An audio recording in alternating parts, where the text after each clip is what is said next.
애굽에 들어가서 첫째는 민족을 만들었고, 그 민족이 애굽이라는 나라의 제국주의를 경험하게 됩니다.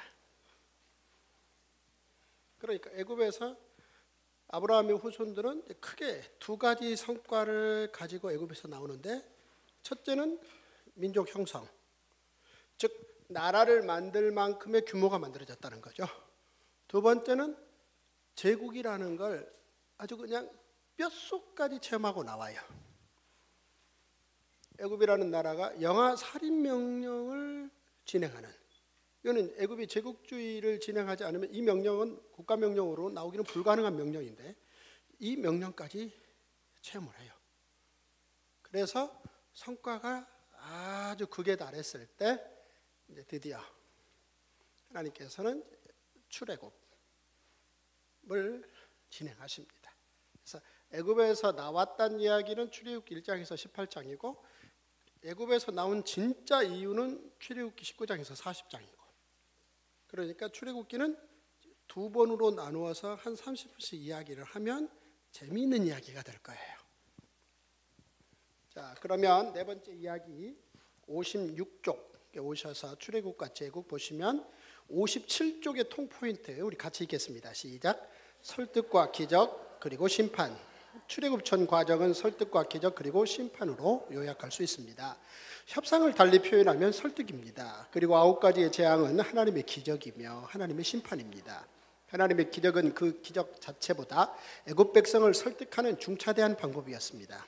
애굽 제국 백성에게도 동일하게 기적을 통해 당신을 알리고 싶으셨던 하나님의 그 마음을 놓치지 맙시다. 자, 1번 제목이요. 2번이요. 3번이요. 4번이요. 5번이요. 6번이요. 7번이요. 네, 애굽에서 나온 이야기를 이렇게 한 3분씩 4분씩 해서 30분 내에 재밌게 이야기를 끝내버리는 거죠. 자, 보면 모세가 바로왕하고 6개월 동안 9차례 협상했다는 거예요. 협상은 국어라고 달라요. 국어리라는 건 원함의 목적은 뚜렷하되 그것을 관철시킬 수단이 없을 땐 국어밖에 안 되죠. 그런데 협상은 원하는 목표를 관철할 수단을 가지고 있을 때 그 테이블에 앉는 게 협상인데, 모세가 원하는 건 60만, 120만 명의 무임금 유노동자들을 유노동자화하고 혹은 임금을 높이고 이런 협상이 아니올시다. 그 120만 명을 송두리째 빼오는 겁니다. 이걸 협상 테이블에 올렸으니 바로 입장에서 이걸 받을 리가 없습니다. 그래서 이 문제를 놓고 6개월 동안 9번을 힘으로 부딪혀요.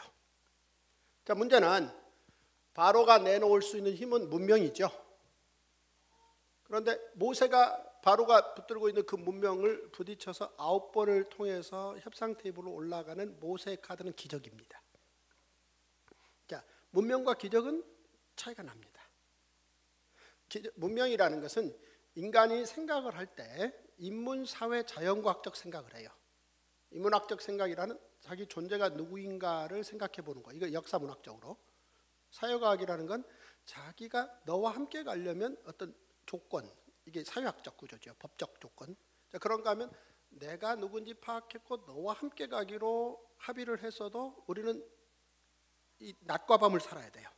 이 낮과 밤이라는 것은 이 지구가 스스로 하루에 한 바퀴 돌고 태양을 또 한 바퀴 돌고 달이 한 바퀴 돌아줄 때 이 관계 안에서 이게 조정되어 있다는 거죠. 이걸 정확하게 관찰을 해야 봄에 씨 뿌리고 가을에 추수할 수 있어요. 이 세 가지를 합하면 그 시대의 문명이 나와요. 지금은 21세기 문명이고 지금부터 3,500년 전에는 이제 이집트의 문명인데, 실로 그 이집트의 문명은 대단했어요. 그 시대에 그들이 누렸던 문명의 흔적들인 여러 문명의 그 흔적 편린들을 영국의 박물관들에 가보면 정말 놀라워요. 이야, 대단했구나.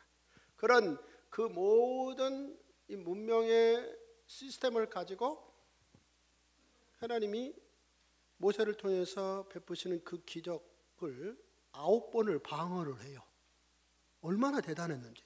근데 결국 6개월 만에 9차 협상을 통해서 하나님의 기적이 바로가 쥐고 있는 애굽 문명에서 종료돼 버렸단 말이야. 더 이상 이제 바로가 모세에게 협상 테이블에 올라오면 죽인다 그러니 거기서 끝난 거잖아요. 바로 그날 밤 진짜 하나님의 기적이 준비됩니다. 바로 2만 3천 마리 정도의 1년 된 어린 양을 잡아서 피는 바르고 몸통은 먹을 준비해 놓으라는 거죠. 이게 첫 번째 유월절입니다. 와우 해주세요. 그날 다 애굽의 모든 곳곳에서 곡소리가 나요. 바로 왕이 보니까 어느 한 지역만 조용해요. 군인들을 보내서 야 쟤들 가봐라 다 죽었나. 웬걸요? 하나도 안 죽은 거예요. 깜짝 놀라서 바로가 나가 해서 그 유월절이 진정한 애굽 제국을 박살내고 궁극적으로 봤더니 제사장 나라를 시작하는 기적 중에 기적이었던 거예요. 와우 해주세요. 따라서 이제 이 날을 기념하라는 거예요. 뭐 하라고요? 기념. 제국이 종료되고 제사장 나라가 시작된 이 날을 기념하라. 그래서 매년 가장 중요한 명절이 되는 거예요. 제사장 나라의 가장 중요한 명절인데 1500번을 반복하고 우리 예수님이 십자가 지시기 전날 밤 이 애굽에서 시작한 이 1500년 된 유월절을 마지막 유월절로 만들고 첫 번째 성찬식을 만드는 거예요. 와우 해주세요. 그래서 내용이 이제 피를 바르는 게 아니라 마시는 거로, 몸을 먹는 거로. 결국은 예수 그리스도의 십자가 이야기를 성찬식을 통해서 하나님 나라를 그려놓은 거예요. 그렇다면 바로 이 마지막 유월절 날을 기점으로 이 날에 기념하는 건 종료되고 나를 기념하는 거로 바뀌어버리는 거예요. 이해되셨나요? 따라서 첫 번째 성찬식 마지막 유월절 이야기는 이렇게 애굽에서 나오는 첫 번째 유월절과 뗄래야 뗄 수 없다. 이야기가 그렇게 크게 묶인다고 보시면 되겠죠? 재미있어요. 드디어 애굽에서 나와요. 나와서 이제 시내산에 도착해요. 시내산에 도착했더니 애굽에서 진짜 나온 이유를 그때 하나님이 말씀하세요. 그게 두 번째 이야기, 출애굽기 두 번째 이야기 넘기셔서 세계 선교의 꿈 제사장 나라 63쪽의 통포인트 같이 읽겠어요. 시작. 선교의 꿈. 시내산에서의 1년 동안 하나님의 세계 선교의 꿈의 기초가 놓입니다. 제사장 나라 거룩한 백성은 세계 선교의 초석입니다. 열방을 향한 하나님의 이 꿈은 성경 전체를 통독해 가운데 우리가 늘 마음에 품어야 하는 생각입니다. 자, 1번이요. 2번이요. 3번이요. 4번이요. 5번이요. 6번이요. 애굽에서 더 이상 애굽의 제국주의를 견딜 수 없는 거로 살 수 없어서 나왔다. 그런 과정에서의 여러 이야기들은 출애굽기 19장에서 다 끝나요. 출애굽기 18장에서 끝나요. 19장부터 40장까지는 애굽에서 나왔다는 얘기가 아니에요. 진짜 왜 나왔는가를 얘기해요. 그 진짜 나온 이유는 제사장 나라 만들려고 나왔다는 거예요. 와우 해주세요. 이 제사장 나라를 통해서 하나님께서 세계가 다 내게 속해 있다는 걸 보여주시겠다는 거예요. 하나님이 온 세상의 주인이심을 이제부터 아브라함의 후손 민족을 통하여 여러 민족에게 다 보여줄 터인데 소유권으로 가려면 나라가 받침이 돼야 돼요. 자, 우리가 가진 모든 이 소유 문제는 회사가 주장하지 않아요. 이 모든 우리의 소유 문제는 어디서 관장해요? 오직 나라가 관장하는 거예요. 이해되셨나요? 그래서 나라가 뭔지 이제 정리를 해 두셔야 되는데 하나님은 어느 한 일정 지역의 소유권이 아니라 세계가 다 내게 속해 있다라고 말씀하시고 그 모든 세계의 소유물들을 하나님이 소유하고 계신다라는 걸 이제 보여주겠다. 뭐를 통해서? 제사장 나라를 통해서. 와우 제사장 나라 해주세요. 그 이야기를 가장 큰 그림으로 하는 이야기가 바로 출애굽기 19장에서 40장이에요. 이 안에 제사를 가지고 나라를 유지하겠다는 거예요. 5가지 제사 한번 따라서 번제, 소제, 화목제, 속죄제, 속건제. 요 5가지 제사를 가지고 제사장 나라를 1500년 유지하시겠다는 거예요. 와우 해주세요. 그 나라가 우리 예수님의 십자가에서 끝나는 거예요. 그러니까 얼마나 우리 하나님의 큰 꿈이 이제 출애굽기 19장에서 40장에서 제사로 기초가 놓이는지 그 전체 이야기가 이 안에 다 들어있다는 거예요. 재미있어요?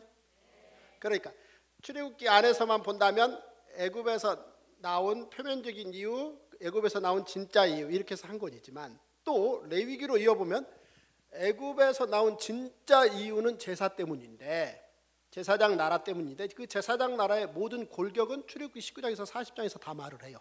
그리고 레위기 1장에서 27장까지는 그 골격 안에 들어갈 시행세칙들을 다 말해요.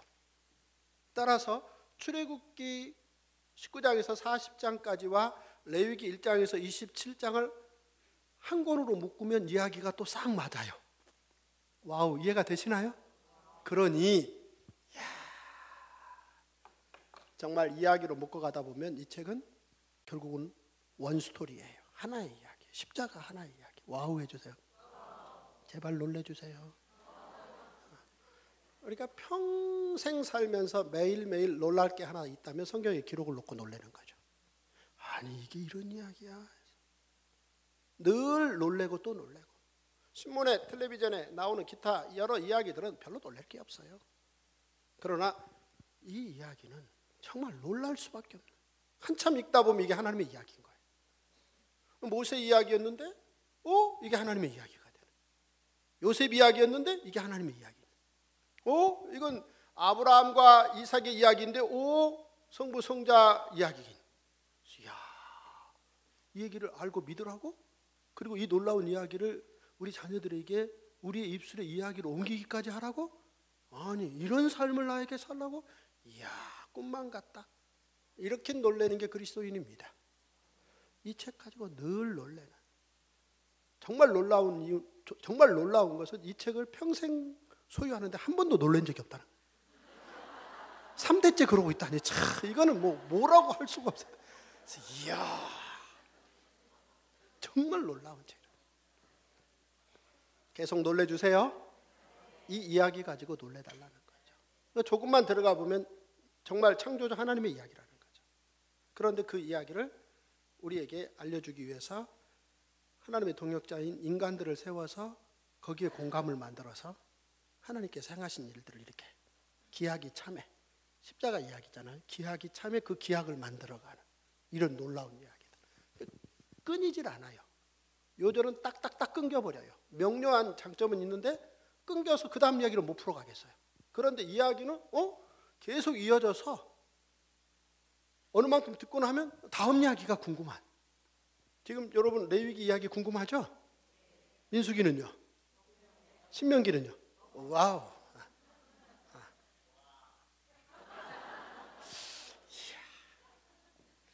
놀라운 교회예요. 제사. 5가지 제사를 바탕으로 나라를 1500년 동안 유지할 수 있다. 5가지 제사를 드리려면 이제 반드시 제사장들이 세워져야 되고, 그 제사장들은 반드시 예물을 가진 자들, 제사자들을 만나야 되고, 또 그 제사 장소는 반드시 여호와의 이름을 두려고 택한 곳, 즉 언약궤가 있는 곳이어야 되고. 한번 따라서 하세요. 5가지 제사를 3가지 방법으로. 이게 그렇게 중요한 얘기예요. 5가지 제사는 이미 말씀드렸죠. 번제, 소제, 화목제, 속죄제, 속건제. 이것을 3가지 방법으로 반드시 제사를 드려야 된다. 첫째는 반드시 제사자들은 손에 예물이 있어야 돼요. 뭐가 있어야 돼요? 보리 한 움큼에서 황소 한 마리까지 평편 닿는 대로. 예물 없으면 하나님이 제사를 안 받으세요. 두 번째, 그 예물을 들고 반드시 제사장의 도움을 받아야 하나님이 제사를 받으세요. 그러니까 제사장 없이 혼자 제사 드리러 가면 하나님이 안 받으세요. 또 예물을 든 제사자가 제사장의 도움을 받아서 예배 드려야 될 장소는 딱 한 곳이에요. 언약궤가 있는 곳. 이해되셨나요? 이 시스템을 1500년을 유지해요. 이 시스템을 예수 십자가 사건을 통해서 바꿔요. 이해되셨나요? 이제 1500년 동안 바꾸지 않을 시스템을 출애굽기 19장에서 40장, 레위기 1장에서 27장 그 사이에 싹 만든다. 그 얘기를 해주는 거예요. 자, 그렇게 읽어보면 재밌겠죠? 자, 그 다음 이야기 레위기로 가겠습니다. 거룩한 시민학교 교과서 70쪽 통포인트 같이 읽겠습니다. 시작. 설계와 시공, 제사. 앞서 출애굽기 35장에서 40장에서는 성막의 설계와 시공을 살펴보았습니다. 이제 레위기를 통해 하나님께서는 5가지 제사법을 주십니다. 5가지 제사는 하나님과 이스라엘 백성의 더 깊은 만남을 위한 제안입니다. 핵심은 용서하고 싶어 하시는 하나님입니다. 제사는 인간들을 귀찮게 하시기 위한 것이 아니라 공의 하나님께서 죄지은 인간을 용서해 주시고 다시 만나 주시겠다는 적극적 표현임을 기억합시다. 1번이요. 2번이요. 3번이요. 4번이요. 5번이요. 6번이요. 7번이요. 자, 레위기 1장에서 27장의 이 많은 이야기들을 7개의 소제목으로 하나당 3, 4분씩 해서 30분 내에 이야기로 우리 자녀들에게 한번 들려주는 거죠. 그래서 성경 책들 가운데 어려운 책 꼽으라면 레위기야 이런 이야기를 더 이상 우리 자녀들에게 물려주지 않도록. 우리 자녀들은 한 번도 레위기를 읽어본 적도 없는데 부모한테 뭘 배우는 거니? 레위기 어려운 책이야. 헐 해주세요. 우리가 그만 끊어내십시다. 어떻게 하면 가능하겠는가? 레위기 전체를 따박따박 한 제목당 3분씩 얘기하는 거예요. 그래서 그치지 말고 30분 내에 전체 이야기를 싹 옮기는 거예요. 그러면 그 이야기를 이제 우리 자녀들이 듣고 또 듣고 어느 순간에 레위기를 읽어보면 이 얘기가 다 이 얘기잖아 라고 이해가 되는 순간이 된다는 거죠. 그래서 레위기도 쉽고 재밌다. 시작. 레위기도 쉽고 재밌다. 어찌 어떤 책을 어렵게 하나님이 특별히 만드셨겠냐는 거죠. 그건 공부하는 방법이 좀 서툴렀을 뿐 조금만 쉽게 이야기로 가보면 어느 책도 어렵지 않다라는 거 꼭 그렇게 해주세요. 자, 이 이야기로 가보면 이제 설계와 시공 이게 통포인트였는데요. 설계도를 지을 때 가장 먼저 고려해야 될 게 뭐겠습니까? 설계도를 만들 때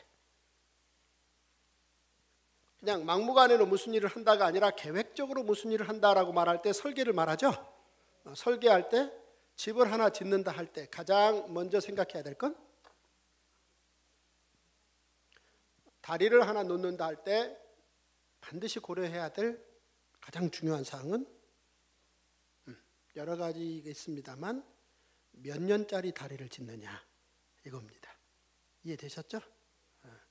자, 다리를 하나 놓으면서 나는 10,000년짜리 다리를 놓는다.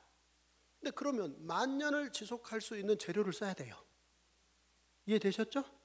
나무로 다리를 놓으면서 야 이건 억년짜리 다리야. 그건 말도 안 되는 소리입니다.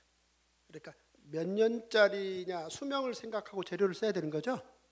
따라서 이제 레위기의 이 제사, 이 5가지 제사의 이 설계라는 얘기는 이 제사의 수명이 몇 년짜리라는 거예요? 1500년짜리라는 거예요. 5가지 제사가 몇 년 동안 유지한다고요? 1500년. 어디서 끝난다고요? 우리 예수님의 십자가에서 다 이뤘다라고 말씀하시는 순간 5가지 제사로 하나님께는 그 이후에 나가면 안 돼요. 이해되셨나요? 오직 예수 이름으로 나가야 되는 거예요. 그런데 그때까지는 반드시 항상 하나님께 나가는 제사는 이 5가지 제사를 써야 돼요. 이게 설계도라는 거예요. 재미있어요? 따라서 이 레위기의 이 제사 설계도 이야기와 예수님의 십자가 이야기는 뗄래야 뗄 수 없다라는 거 잘 기억하시기 바라요. 자, 그런가 하면 이를테면 72쪽에 보시면 거룩하고 정결한 삶의 규례들 이 부분을 보면 레위기 11장에 먹어도 되는 음식과 먹지 말아야 될 음식이 나와 있죠. 이 레위기 11장이 다니엘서 1장의 배경이에요. 이 레위기 11장이 없으면 다니엘서 1장은 없는 거예요. 이해되셨습니까? 자, 그런가 하면 레위기 13, 14장에 보면 나병 환자에 관한 규례가 나오죠.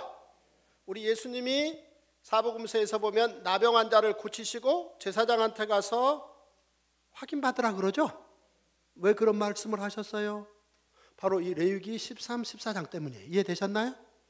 따라서 이 레위기 13, 14장을 잘 읽어놓지 않으면 사복음서에서 우리 예수님께서 나병 환자 고치고 나병 환자에게 제사장한테 가, 네 몸은 보여, 예물 드려, 그 부탁을 했어요. 다른 어떤 질병은 예수님이 고치고 난 다음에 아예 말도 꺼내지 마 라고 조용하라 그랬어요. 그러나 오직 나병만큼은 제사장한테 가서 보이고 예물 드리라 그랬어요. 왜요? 오직 나병에 관한 규례는 레위기에 있기 때문이에요. 이해되셨습니까? 따라서 레위기 13, 14장을 잘 읽어놓지 않으면 우리 예수님의 사복음서의 그런 부분들이 이해가 잘 안 된다는 거예요. 얼마나 따박따박 이야기가 묶여서 십자가로 가는지를 살펴볼 수 있죠? 제발 놀래주세요. 와, 한번 따라서 하세요. 아, 재밌겠다. 그러니까 이 이야기를, 성경 전체 이야기를 10% 아느냐, 20% 아느냐, 50% 아느냐, 60% 아느냐, 이게 중요한 거죠? 저는 전체 이야기를 한 80% 알아요. 모든 이야기를. 그래서 이렇게 행복한 거예요. 여러분들에게 이 행복을 공유하자고 지금 말씀드리는 거예요. 이야기를 조금밖에 모르니까 그냥 졸린 거예요. 근데 이야기를 많이 알아두면 더 알고 싶은 거죠. 그래서 이야, 진짜 재밌는데? 이거 옮기고 싶은데? 이런 꿈을 함께 꾸게 되실 것입니다. 4번 후에 그런 꿈을 스스로 꿀 수 있는 기회를 만드십시오. 네. 자, 그 다음 이야기 80쪽에 오시면 이제 만나 세대, 민수기를 만나 세대라는 제목으로 이야기를 한다는 거죠. 81쪽에 통포인트 같이 읽겠습니다. 시작. 만나 세대의 형성. 민수기 1장의 인구조사는 창세기에서 아브라함에게 하신 자손에 대한 약속이 출애굽기 1장에 이어 이곳에서 구체적으로 어떻게 실현되었는지 보여줍니다. 민수기 전체에는 총 2번의 인구조사가 이루어지는데 그 대상이 각기 다릅니다. 자, 1번이요. 2번이요. 3번이요. 4번이요. 5번이요. 6번이요. 7번이요. 8번이요. 자, 민수기는 40년 동안 훈련했다는 얘기예요. 그러면 뭘 훈련했다는 것이냐? 한마디로 출애굽기 19장에서 40장의 내용, 레위기 1장에서 27장의 내용을 60만 명이 몇 년 동안 훈련했다고요? 40년 동안. 그러니까 출애굽기 후반과 레위기 전체 이야기가 이제 40년 민수기 시간을 보내고 난 다음에 너무나 그 이야기가 자기 이야기들이 되어버린 거예요. 이해되셨나요? 따라서 민수기 40년 이야기는 출애굽기 19장에서 40장, 레위기 1장에서 27장이 없으면 있을 수 없는 이야기예요. 정리되셨죠? 자, 이렇게 크게 묶이면 되고, 또 하나, 민수기는 인구조사를 2번 했어요. 한 번은 애굽에서 나온 사람, 또 한 번은 가나안에 들어갈 사람. 이들이 달랐기 때문이에요. 이해되셨죠? 그런데 왜 인구조사를 했을까? 애굽에서 나온 사람 숫자든 가나안에 들어갈 사람 숫자든 어쨌든 간에 왜 그렇게 인구조사를 치밀하게 철두철미하게 했을까? 왜 그랬을까요? 왜 인구조사를 했을까요?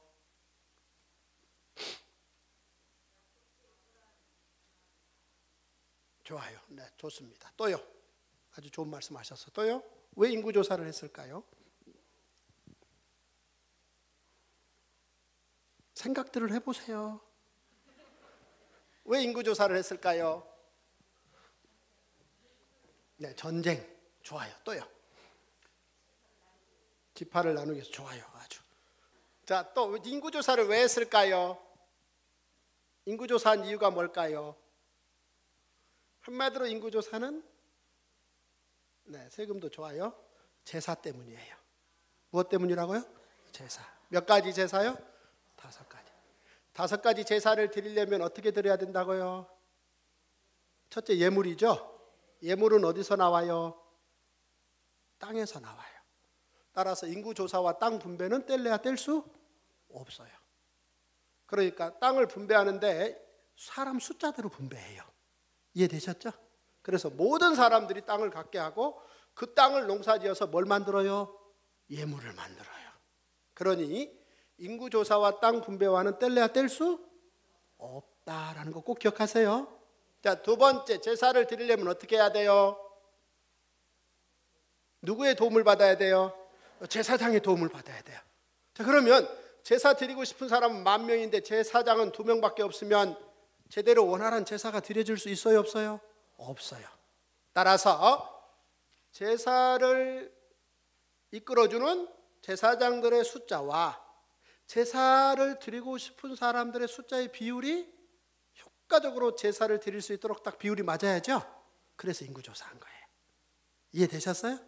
여기에 곁들여서 이를테면 이제 나라를 지킬 수 있는 군대의 숫자를 확보한다든지 여러 가지 모든 게 다 곁들여져요. 그래서 민수기에서 인구조사 이야기는 바로 레위기의 제사 이야기, 출애굽기의 제사 이야기와 뗄래야 뗄 수 없다. 이렇게 정리하시면 되겠죠? 따라서 창세기, 출애굽기, 레위기, 민수기가 서로 뗄래야 뗄 수 없이 이야기가 막 쌓여가죠? 그런 게 느껴져요? 와우, 40년 이야기. 자, 40년 이야기를 끝내고 그 다음 신명기 이야기. 제목이 뭐라 쓰여 있어요? 만나학교 졸업. 89쪽에 통포인트 같이 읽겠어요. 시작. 만나학교 졸업설교. 신명기는 만나 세대들이 가나안 정복을 위해 요단강을 건너기 직전 그들이 머물고 있는 요단강 근처의 모압 평지 아라바 광야에서 2달간 총 4번에 걸쳐 전해진 모세의 만나학교 졸업설교입니다. 이 졸업 메시지의 핵심은 제사장 나라의 놀라운 길을 그들의 자녀에게 가르치라는 것입니다. 40년 전 시내산에서의 제사장 나라의 꿈이 모세 한 사람의 기쁨이었다면 40년이 지난 지금 신명기에는 만나 세대 60만 명의 기쁨으로 나타나고 있습니다. 자, 1번이요. 2번이요. 3번이요. 4번이요. 5번이요. 네. 자, 민수기가 40년 광야 학교라면 그 40년 만에 60만 명이 2달간 졸업식 한다는 얘기가 신명기예요. 이해되셨습니까? 네. 사실 입학식도 쉽지 않은 거죠. 그런데 60만 명이 입학해서 40년 만에 졸업생이 나오는데 2달간 졸업식을 진행한다. 따라서 민수기라는 학교가 없으면 신명기라는 졸업식은 있을 수 없다라고 보시면 되겠죠. 그런데 놀랍고 재밌는 사실은 40년 전 시내산에서 우리 하나님께서 1년 동안 모세에게 제사장 나라를 말씀 주실 때 모세 한 사람에게 뿐만 아니라 60만 명 모두에게 다 주었는데 실제 그 1년 동안 제사장 나라의 하나님의 나라 꿈 이야기를 듣고 정말 가슴이 뛰고 좋았던 사람은 딱 한 사람 모세밖에 없었어요. 나머지 60만 명은 하나님께서 시내산에서 주신 그 제사장 나라 이야기에 무덤덤하고 딴 생각들 하고 있었던 거예요. 그런데 그 이후로 40년 만에 모압 평지에서 민수기 광야학교 40년 졸업식에는 60만 명이 제사장 나라를 놓고 가슴 뛰며 졸업식 한다는 얘기예요. 와우 해주세요. 이게 신명기라는 거죠. 그러니까 시내산에서 제사장 나라 이야기는 한 사람만 쿵쿵쿵쿵 했다면, 심쿵했다면 신명기에서의 제사장 나라 졸업식 이야기는 60만 명이 쿵쿵쿵쿵쿵쿵 했다는 게 신명기 졸업식 이야기예요. 와우 해주세요. 이야, 정말 놀라운 이야기. 자, 이 졸업생들의 수준이 어느 정도였느냐? 첫째는 이 졸업생들이 자기 부모들이 상상도 못할 일, 자기 부모들은 오히려 하나님의 제사장 나라의 꿈에 대해서 뭔가 달리 생각하겠다라고 가데스 바네아에서 엉뚱한 결정을 했는데, 이 자녀 세대들은 요단강을 건너서 5년 만에 세계가 다 내게 속해 있다라고 말할 때 가장 중요한 게 사실은 이제 가나안을 중심으로 5가지 제사를 1500년 동안 유지해야 되는데 5년 만에 그 성과를 내버린 사람들이라는 거. 와우 해주세요. 오. 그리고 두 번째, 이 사람들은 뭐 할 수 있는 사람들이냐? 이제 자기 자녀들에게 스스로 각 가정에서 제사장 나라를 가르칠 수 있는 사람들이 됐다는 거예요. 다시 말해서 이 졸업식의 중요한 핵심 메시지 중에 하나는 너희 자녀 네가 가르치라는 거예요. 한번 따라서 너희 자녀 네가 가르쳐라. 약간 2만 3천 가정이 있는데 이 가정에서 이제 이 부모들은 자기 자녀들에게 5가지 제사, 번제, 소제, 화목제, 속죄제, 속건제, 이 5가지 제사를 3가지 방법으로 잘 드릴 수 있도록 가르치는 것이며, 뿐만 아니라 이제 이 5가지 제사가 끊이지 않고 계속해서 이어지고 또 진행되려면 여기에 보완 장치가 있어야 되는데, 한번 따라서 하세요. 안식일, 안식년, 면제년, 희년, 또 유월절, 오순절, 초막절, 명절. 그러니까 4대 절기와 3대 명절을 잘 활용해서 모든 60만 명이 늘 제사자로 낙오하지 않고 설 수 있도록 그 모든 걸 지킬 수 있다는 거예요. 한마디로 말해서, 자, 6일 일하고 7일째 쉬라, 이 말은 제사자들을 한 사람도 낙오시키지 말라는 얘기예요. 부자들은 아무 문제가 없어요. 이해되셨죠? 그러나 가난한 사람들은 도대체 어느 집에 팔려서 계속 일만 하다 보면 1년 365일 내에 제사도 한번 못 드릴 수 있죠? 근데 그러면 제사를 못 드리면 하나님의 용서를 못 받죠. 이웃과 나눔이라는 이웃 관계를 못 만들죠. 그 다음 민족 간의 평화를 꿈꾸는 그 제사장 나라, 세계가 다 내게 속했다는 그 나라에 참여할 수 없죠. 이 제사 못 드리면 큰일 나는 거예요. 그런데 6일 일하고 7일째 부자들이 자기 집에서 일하는 가난한 자들을 다 쉬게 하는 거예요. 이 사람들은 그 기회를 타서 뭐 할 수 있어요? 제사자로 나올 수 있는 거죠. 하나님의 용서를 받고 와우 해주세요. 자, 6년 동안 일하고 7년째, 그 다음에 49년을 그렇게 버티다가 50년 때는 근본적으로 다시 인구 숫자대로 제자리로, 이렇게. 이해되셨죠? 그래서 이걸 잘 지키라는 거고, 이걸 지키면서 자기 자녀들에게 스스로 이걸 가르칠 수 있을 정도의 실력자들이 됐다는 거예요. 지금 사실은 우리가 OECD 국가에서 상당히 상위층에 속한 나라이기도 하지만, 그럼에도 불구하고 지금 현재 우리 민족이 안에 들어와 봤을 때 부모들이 자기 자녀들에게 뭘 가르치지 못합니다.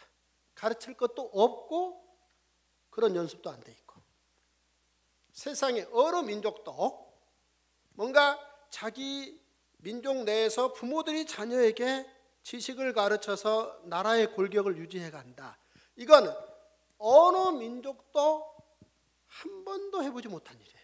그런데 딱 유일하게 아브라함의 후손 히브리 민족만 시내 광야에서 40년 민수기 생활을 보내고 난 다음에 바로 가능한 게, 자기들의 부모들이 자녀들에게 제사장 나라를 가르쳐서 5대 제사를 중심으로 제사장 나라를 1500년 유지할 수 있도록 시작했다는 거.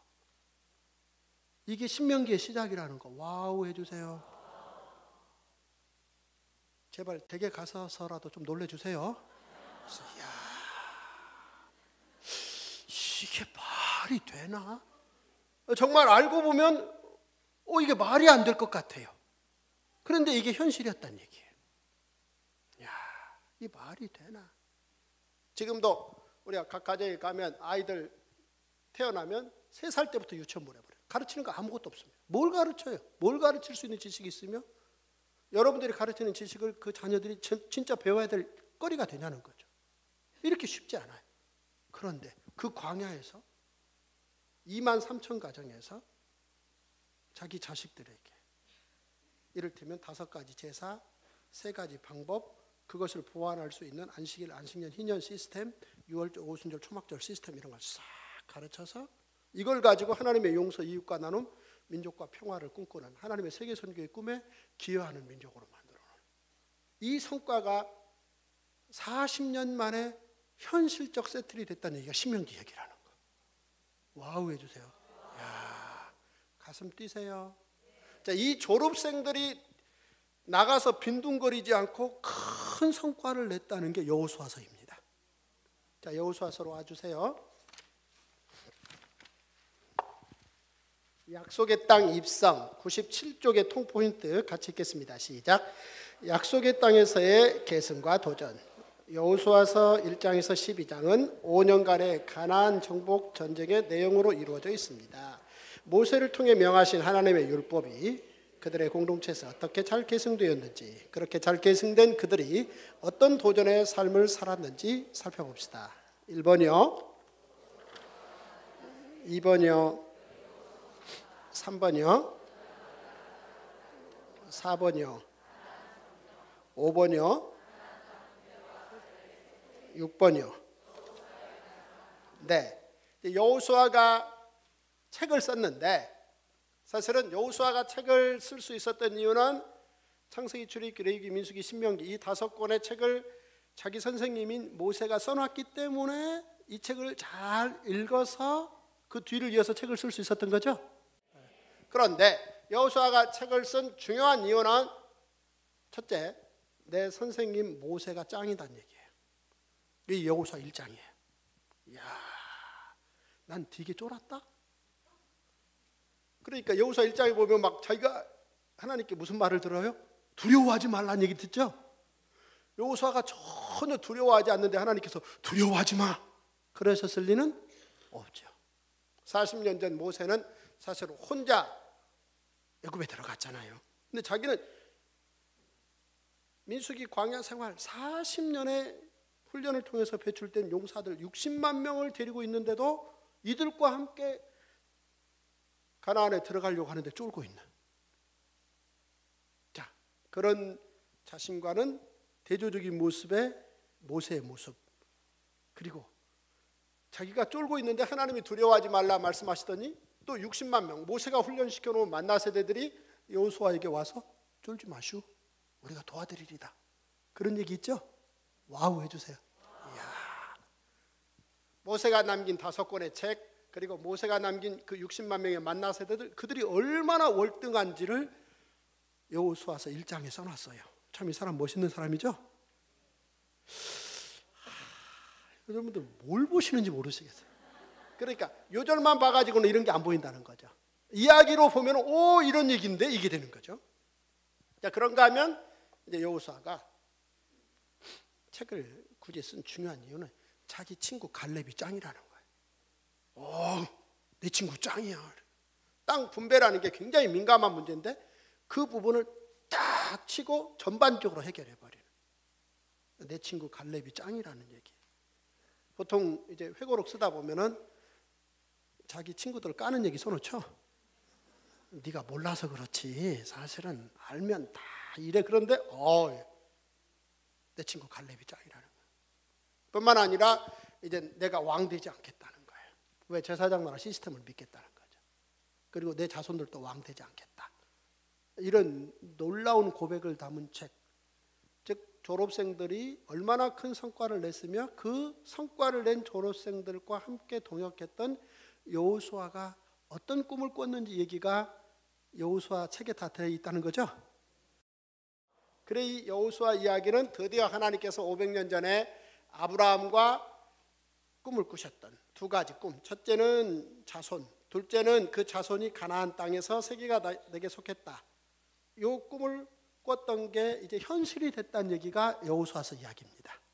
그러니 창세기 12장과 여호수아까지 얘기는 하나로 싹 묶인다고 봐야 되겠죠. 자, 그다음 그런데 바로 그 성과를 냈던 그들 자녀들이 어떠했는가 이야기가 바로 10번째 사사들이 다스리던 시기 사사기 이야기입니다. 103쪽의 통포인트 같이 읽겠습니다. 시작. 잊혀진 부탁. 사사 시대라는 350년의 암흑기가 종료됩니다. 모세 시대 시내산 1년의 기간 동안 이스라엘 민족에게 가장 중요한 기초가 놓였다고 강조했습니다. 제사장 나라 거룩한 백성이 되기 위한 사명, 그 사명을 위한 핵심 내용인 성막과 제사가 바로 그것이었습니다. 성막과 제사의 핵심은 바로 율법과 제사장입니다. 사사 시대에는 이 두 가지가 결정적으로 무너졌습니다. 이 중요한 기초가 무너진 사회였다는 것입니다. 이는 모세와 여호수아가 그렇게 부탁한 신앙교육을 소홀히 한 결과였음을 기억합시다. 자, 1번이요. 2번이요. 3번이요. 4번이요. 5번이요. 6번이요. 네. 여호수아서에서 그렇게 훌륭한 성과를 냈던 만나 세대들이 아쉽게도 자기 자녀들에게 제사장 나라 교육이 소홀히 되므로 그 이후에 350년 동안 어떤 씁쓸한 일들이 반복되었는가라는 부분이 들어 있습니다. 그럼에도 불구하고 굳이 놀라운 장점을 하나 찾자면 그들은 350년 동안 왕정으로 가지 않고 제사장 나라를 유지해 왔다는 건 장점이라는 거예요. 이를테면 기드온의 이 300용사 이야기로 들어가 보면 기드온 이 사람이 300명과 같이 용사의 반열에 이르렀다는 얘기인데 무슨 얘기냐? 자, 처음 시작 얘기로 가보면 기드온이 깃발을 들었더니 32,000명이 모였어요. 그런데 그 32,000명이 모였는데 그 중에서 숫자를 파악하고 난 후 몇만 명이 쫄고 있어요? 22,000명이 쫄고 있죠? 얘들은 왜 쫄고 있는 거죠? 1. 평소에 쪼는 습관이 있다. 그럴 리가 없죠? 왜 쫀 거예요? 숫자를 세어보고 쪼는 거예요. 한 32만 명이 모일 줄 알았는데 32,000명만 모인 거예요. 그러니까 미디안 적군에 비해서 훨씬 숫자가 적다 보니까 쪼는 거예요. 야, 저 쪼는 놈들 털어 해서 22,000명 털었어요. 10,000명이 남은 거예요. 근데 22,000명이 줄었는데 이 10,000명은 쫄질 않아요. 근데 문제는 하나님께서 그들 가운데 9,700명을 털어라 그랬는데 이 9,700명은 이 9,700명은 간은 부었는데 머리는 텅 빈 사람들이에요. 그 많은 숫자가 줄었는데도 쫄지 않은 만큼 이제 간은 빵빵한. 근데 문제는 머리가 텅 비었다는 거죠. 그래서 이제 이 9,700명을 털란 얘기예요. 일단 형태는 우물가에 데려가서 창을 든 사람과 들지 않은 사람을 구별하는데 9,700명을 빼요. 빼고 이제 300명만 데리고 이제 이 사람들에게 창을 놓으라 그래요. 우물을 마시면서 창을 들고 있었다면 와우, 이들에게 뭔가 창검술의 효과를 100배 높여주는 기적을 일으키면 될 터인데 아니요, 창 내려놓으라. 그리고 그 손에 횃불 항아리 나팔 잡으라는 거죠. 그리고 한밤중에 가서 횃불 쳐들면서 나팔 깨고 소리까지 지르면 미디안이 자중질환이 일어날 거라는 거예요. 그 자중질환이 일어나는 모습을 딱 보면서 싸움에서 이기고 지는 것은 하나님이 결정하시는 거고 결국은 하나님께서 제사장 나라를 경영하시기 위한 하나님의 계획이라는 거. 이걸 이 300명은 알았다는 거죠. 제사장 나라를 알았다는 거예요. 제사장 나라는 어떤 나라냐? 하나님께서 5가지 제사를 통해서 하나님의 용서, 이익과 나눔, 민족과 평화를 진행해 가시는데 그럼에도 불구하고 이제 그 시행세칙들을 잘 지켜 행하면 그 사람들에게 하나님이 상을 주시되 묵은 곡식을 먹다가 핵곡식으로 인해서 묵은 곡식을 치워버리는 경제적 번영입니다. 그런가 하면 5명의 군사력을 가지고 100명의 군사력과 싸워 이기는 이 복을 주시겠다는 건데 300명이 가서 32,000명이 해결할 수 없는 그 미디안 군인들을 물리치고 딱 나오면서 5명이 100명 이길 수 있는 제사장 나라로 하나님이 세상을 경영하시는구나. 이걸 체험한 사람들이 300명이고 이걸 알아본 사람들이에요. 이걸 나와서 간증한 사람들이라는. 만약에 9,700명 그들을 데리고 갔으면 아마 그 싸움의 장면을 보긴 했을 거예요. 자중질환의 장면을 보고 딱 나와서 자기 친척들한테 가서 야, 나 대단해. 내가 그런 사람이야. 이렇게 머리 텅 빈 소리 할 거라는 거죠. 이해되셨어요? 그래서 그 사람들 빼놨더라고요. 그 300명은 그 싸움을 이끈 기드온을 왕으로 옹립하지 않습니다. 왜냐하면 왕은 오직 하나님 한 분이시니까. 이해되셨나요? 그래서 그들이 제사장 나라의 용사들이었다는 얘기입니다. 이해되셨나요? 자, 이렇게 뭔가 왕을 옹립하지 않는 것까지는 성과인데 내부적으로 들어가 보면 성과가 참 빈약했다라는 건데, 그럼에도 불구하고 그 350년 동안 제사장 나라의 성과가 월등한 한 마을의 이야기, 즉 교육의 성공 사례 이야기가 룻기입니다. 자, 마지막으로 룻기를 보시겠습니다.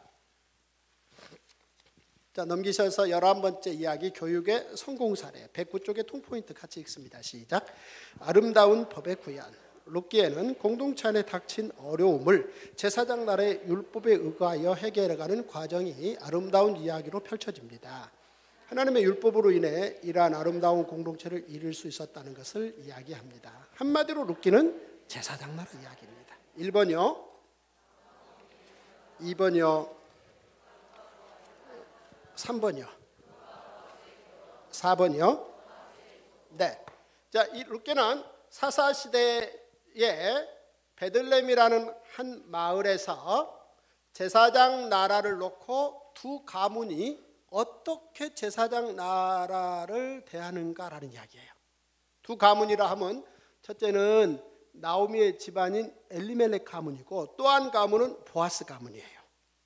그런데 일단 엘리멜렉 가문의 이 나오미 집안은 제사장 나라의 여러 법, 이를테면 이제 제사장 나라 전체 법을 전체적으로 다 합하면 한 613가지인데 이 제사장 나라 법을 가지고 자꾸 삥땅을 치는 거예요. 뭘 쳐요? 삥땅. 이를테면 이제 횡령이라는 말이죠. 그러니까 법을 이용해서 자꾸 제사장 나라 법을 이용해서 삥땅을 치는. 희년법을 이용해서 10년 전에 재물 챙겨가지고 모압으로 이민 갔다가 다시 이제 10년 후에 겨우겨우 들어와서 뭔가 이 계대결혼법이라는 그 법에 가면은 가장 가까운 기업물을자에 순차적으로 가야 되는데 보아스는 두 번째인데 나오미는 잘 모르는 룻을 마치 007의 본드걸처럼 만들어가지고 몰래 밤에 집어넣어버리는. 그러니까 1장에서 4장까지 틈나는 대로 이 나오미라는 여인은 제사장 나라 법을 알긴 아는데 자기들 유리하는 쪽으로 삥땅 치고 있다는 거예요. 그런데 이제 보아스라는 사람은 제사장 나라의 법을 따박따박 있는 대로 지켰다는 거예요. 그렇게 해서 결국은 제사자에서 낙오해버린 나오미라는 여인, 그리고 그 여인이 데려온 며느리 이방 여인 룻은 이제 이삭을 주어야 겨우 생계를 연명할 정도인데 이들이 제사자로서의 자격을 획득하기가 쉽지가 않죠. 그런데 이들을 고작 거의 한 달여 만에, 추수 시작해서 끝날 때까지만 한 달도 걸리지 않거든요. 그 한 달여 사이에 제사장 나라의 법, 몇 가지 법이 나와요. 이를테면 제비뽑기법, 희년법, 경작권, 매매법, 기업물을자의 법, 계대결혼법, 그 다음에 슬로보아스의 딸법, 이런 걸 다 이용해서 두세 주 사이에 나오미라는 여인과 룻이라는 여인을 제사장 나라의 제사자로 편입시켜 버렸다는 거. 와우 해주세요. 이야. 그렇게 해서 나오미라는 여인도 룻이라는 여인도 5가지 제사를 드릴 수 있고 5가지 제사를 드리면 하나님의 용서를 받아요. 와우 해주세요. 이웃과 나누는 삶을 살 수 있죠. 그리고 민족과 평화를 만드는데 제사장 나라의 한 일원이 될 수 있다는 거죠. 이 얘기입니다. 재미있었어요?